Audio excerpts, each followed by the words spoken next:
સાબરકાંઠા ખાતે પગપાળા સંઘ લઈ જતા ભક્તોમાં અનેરો ઉત્સાહ જોવા મળ્યો છે। વિગતો સાબરકાંઠાથી મળી છે, જ્યાં પગપાળા લઈ જતા સંઘમાં એક અનેરો ઉત્સાહ જોવા મળ્યો છે। છેલ્લા 33 વર્ષથી પગપાળા સંઘનું આયોજન કરવામાં આવે છે, ત્યારે જળદેવી યુવક મંડળ દ્વારા આ સંઘનું આયોજન કરવામાં આવે છે અને ઈડર ખાતે હિન્દુ સમાજો દ્વારા આ સામૈયું કરવામાં આવ્યું છે।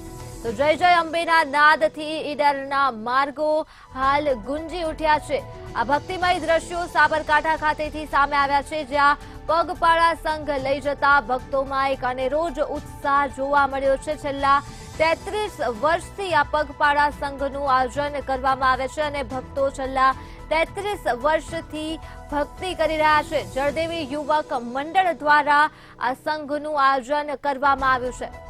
તો ઈડર ખાતે હિન્દુ સમાજ દ્વારા સામૈયું કરવામાં આવ્યું અને જય જય અંબેના નાદથી ઈડરોના માર્ગ ગુંજી ઉઠ્યા છે। ઈડરોના માર્ગ ઉપર ભાવિ ભક્તોનું ઘોડાપૂર જોવા મળ્યું છે।